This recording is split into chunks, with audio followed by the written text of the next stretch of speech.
world go up in flames, and now we're nothing but a memory. So now I long for yesterday. Om Swastiastu.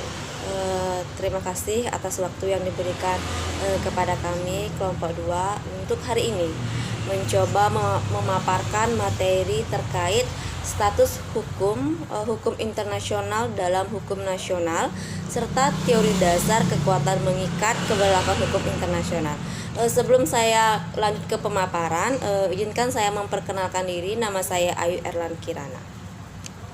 Kedudukan hukum internasional dalam rangka hukum secara keseluruhan didasarkan atas anggapan bahwa suatu jenis atau bidang hukum internasional merupakan bagian dari hukum pada umumnya.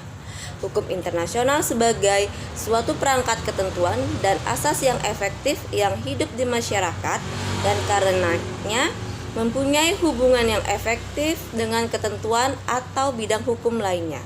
Di antaranya yang paling penting ialah ketentuan hukum yang mengatur kehidupan manusia dalam lingkungan kebangsaannya masing-masing yang dikenal dengan hukum nasional. Hukum nasional setiap negara mempunyai arti penting dalam konstelasi politik dunia dan masyarakat internasional, sehingga akan memunculkan persoalan bagaimanakah hubungan antara berbagai hukum nasional itu dengan hukum internasional. Pembahasan mengenai hubungan antara hukum internasional dan hukum nasional dapat ditinjau dari sudut teori dan kebutuhan praktis. Dua teori yang membahas terkait hubungan antara hukum internasional dengan hukum nasional, yaitu yang pertama, teori dualisme. Teori ini menyatakan bahwa hukum internasional dan hukum nasional masing-masing merupakan dua sistem hukum yang berbeda satu sama lain. Lahirnya pandangan dualisme ini karena ada dua faktor, yaitu yang pertama karena doktrin-doktrin filosofis yang menandaskan kedaulatan kehendak negara. Yang kedua karena tumbuhnya kedaulatan negara intern yang sempurna. Ada dua tokoh dalam teori dualisme ini, yaitu Trifle dan Anzilotti. Menurut Trifle, ada dua perbedaan pokok antara hukum internasional dan hukum nasional, yaitu pada subjek dan pada sumbernya. Menurut subjek hukum nasional adalah individu, sedangkan subjek hukum internasional adalah negara. Selanjutnya dari segi sumbernya, sumber hukum nasional adalah kehendak negara semata-mata, sedangkan sumber hukum internasional adalah kehendak bersama negara-negara. Dari segi empirik mengenai subjek hukum internasional tersebut tidaklah benar, karena selain negara sebagai subjek hukum masih banyak lagi subjek hukum internasional, termasuk di dalamnya individu. Sedangkan dari segi sumbernya, pernyataan tersebut juga kurang tepat karena disebabkan bukan kemauan bersama itu yang menjadi sumber hukum, tetapi dalam keadaan bagaimana pernyataan mengenai kemauan bersama itu dapat menjadi menentukan. Anzilotti menggunakan pendekatan yang berbeda dari yang sebelumnya dari Trifle. Menurutnya, perbedaan pokok antara hukum internasional dengan hukum nasional terletak pada asas fundamental yang mendasari kedua sistem hukum itu. Hukum nasional ditentukan oleh asas fundamental bahwa perundang-undangan nasional harus ditaati. Sedangkan hukum internasional didasarkan pada asas fundamental Pacta Servanda, yaitu perjanjian antara negara-negara harus dihormati. Pandangan dualisme tersebut mempunyai sejumlah akibat yang penting. Pertama, yaitu kaidah-kaidah dari perangkat hukum yang satu tidak mungkin bersumberkan atau berdasarkan pada perangkat hukum yang lain. Kedua, tidak mungkin ada pertentangan antara hukum perangkat hukum itu yang ada hanya penunjukan saja. Yang ketiga, ketentuan hukum internasional memerlukan transformasi menjadi hukum nasional. Dengan kata lain, hukum internasional hanya berlaku setelah ditransformasikan dan menjadi hukum.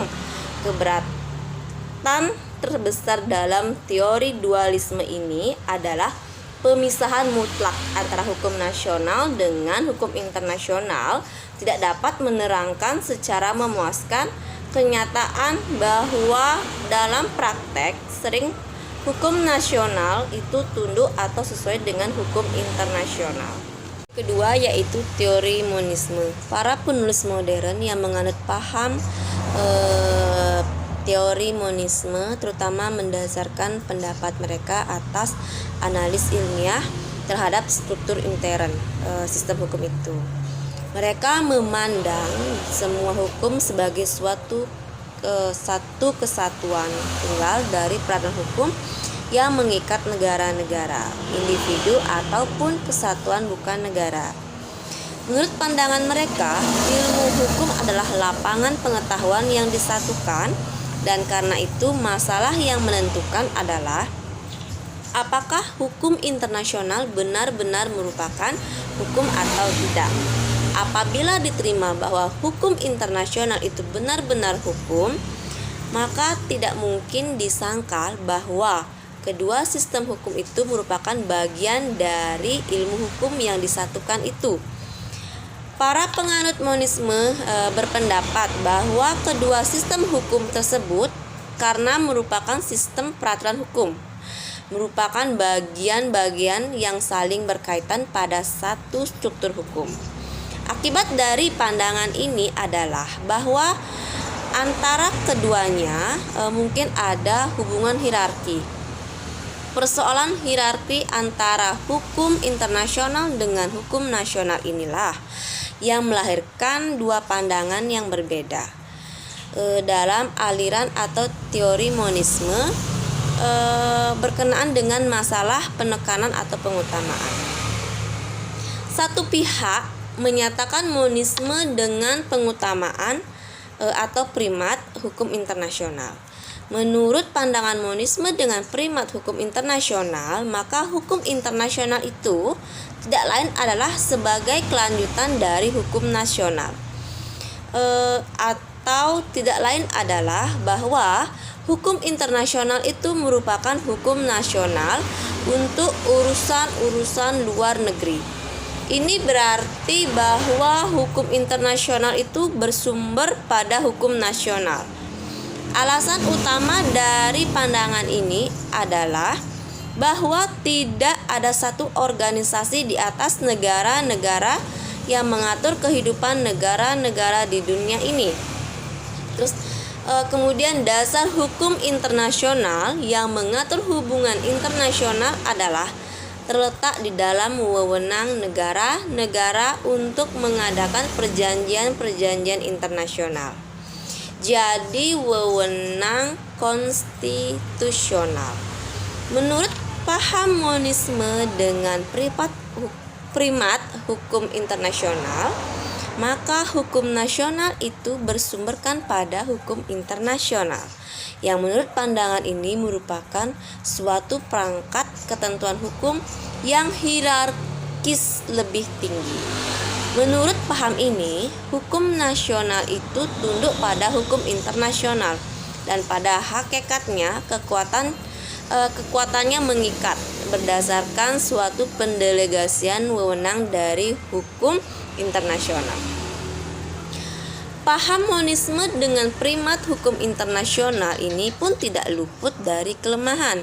Adapun kelemahan dari paham monisme dengan primat hukum internasional ini adalah pertama, pandangan bahwa hukum nasional itu tergantung dari hukum internasional, yang berarti menjadikan bahwa hukum internasional telah ada terlebih dahulu dari hukum nasional, bertentangan dengan kenyataan sejarah. Berdasarkan kenyataan sejarah, hukum nasional itu telah ada sebelum adanya hukum internasional. Yang kedua, Dalil bahwa hukum nasional itu kekuatannya mengikat diperoleh dari hukum internasional, tidak dapat dipertahankan. Menurut kenyataannya, wewenang-wewenang suatu negara nasional, misalnya yang bertalian dengan kehidupan antara negara, seperti misalnya kompetensi untuk mengadakan perjanjian internasional, sepenuhnya wewenang hukum nasional. Dari uraian tersebut di atas atau dari uraian yang sebelum itu, baik teori paham dualisme maupun teori paham monisme ini membicarakan hubungan antara hukum internasional dengan hukum nasional, maka keduanya dapat disimpulkan bahwa tidak ada paham atau teori yang memberikan jawaban yang memuaskan negara-negara pada hukum internasional, digantungkan kepada hukum nasional. Ini sama saja dengan menggantungkan berlakunya hukum internasional atas kemauan negara itu sendiri. Keterikatan itu dapat ditiadakan jika negara mengatakan tidak ingin lagi terikat pada hukum internasional. Berdasarkan uraian tersebut dapat dinyatakan bahwa paham monisme dengan privat hukum nasional ini hakikatnya merupakan penyangkalan terhadap adanya hukum internasional. Nah, primat hukum internasional menurut praktik internasional.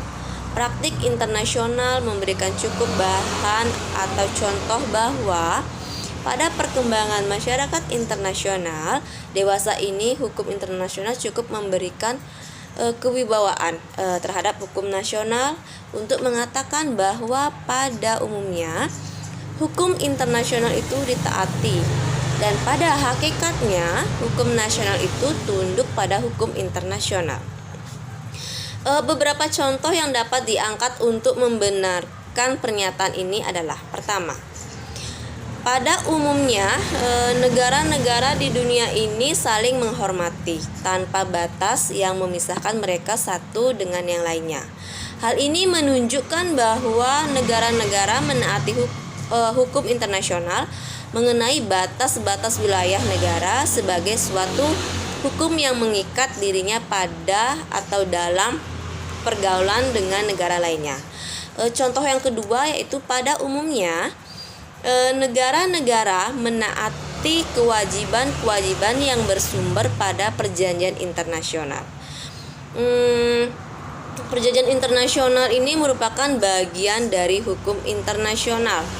Yang ketiga, perjanjian internasional ini merupakan bagian dari hukum internasional. Yang ketiga, pada umumnya negara-negara menaati ketentuan-ketentuan yang diatur dalam hubungan diplomatik dan konsuler.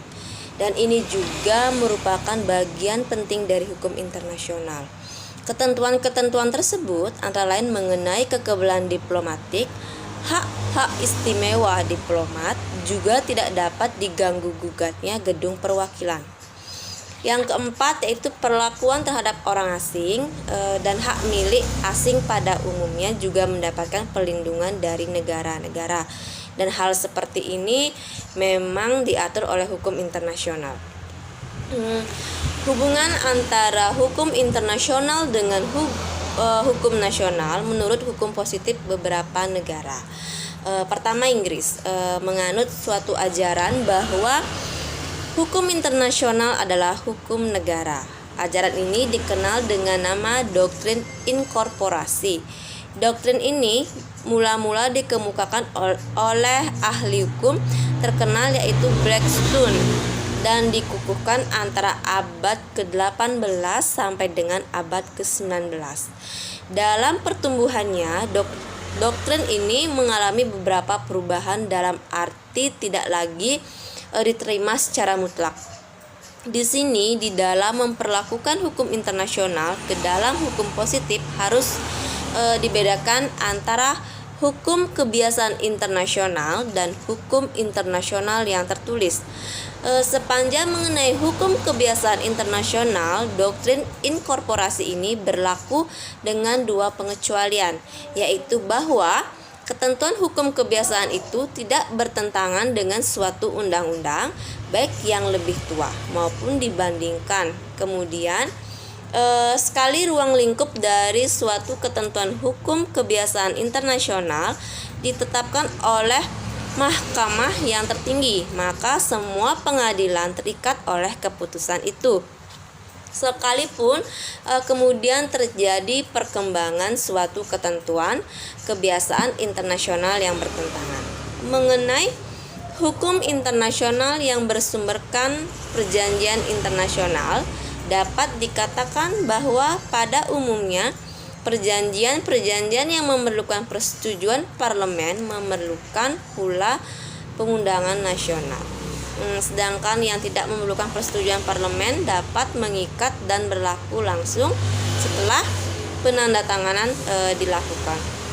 Menurut praktik di Inggris, perjanjian internasional ini berlaku secara intern adalah perubahan dalam perundang-undangan nasional, terus perubahan dalam status atau garis batas wilayah negara, kemudian yang berkenaan dengan hak-hak sipil warga negara, ada pula yang melakukan penambahan wewenang atau kekuasaan pada raja atau ratu, kemudian menambah beban keuangan secara langsung atau tidak pada pemerintah Inggris. Negara lain yang juga menganut doktrin inkorporasi ini adalah Amerika Serikat. Yang kelima yaitu menambah beban keuangan secara langsung atau tidak pada pemerintah Inggris. Negara lain yang juga menganut doktrin inkorporasi adalah Amerika Serikat. Di dalam praktik, undang-undang yang dibuat dengan persetujuan DPR atau Kongres dianggap tidak bertentangan dengan hukum internasional, dan karenanya diusahakan agar tidak bertentangan dengan hukum internasional. Namun, jika suatu undang-undang terang-terangan bertentangan dengan hukum kebiasaan internasional, maka undang-undanglah yang harus dimenangkan.